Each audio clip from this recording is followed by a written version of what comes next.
deep because we're like, how does that relate to yeast infection? We're going to get into it because we're going to get into love, right? We're going to get into the concept of love, because the thing is a lot of women don't love themselves and don't know how to love themselves because they weren't taught to love themselves. I'm raising my hand. I'm one of those women that I wasn't taught to love myself. Now, let's get into it. Yes, we underperform. So someone with chronic yeast infections, candida overgrowth, vaginal, by the way, is someone that is underperforming. She can do better, but she's allowing what's happening on her outside to get into her inside, to disturb her peace spiritually, energetically. She's a woman that has stopped going after her dreams. You see how all these things correlate with a lack of creativity, a lack of expression, right? You're not going after your dreams, then you are not expressing yourself. You are not expressing the divine femininity, or you're not expressing the divine.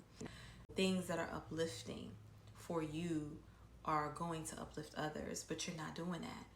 So the spirit of revenge, let's talk about that. The spirit of revenge and the spirit of lack is connected to a woman with chronic yeast infections, chronic overgrowth. She could be binging on alcohol. She's definitely binging on sugars. She's definitely eating the wrong foods, toxic foods, possibly drugs, as well as she might have a shopping addiction as well. She's attached to avoidance.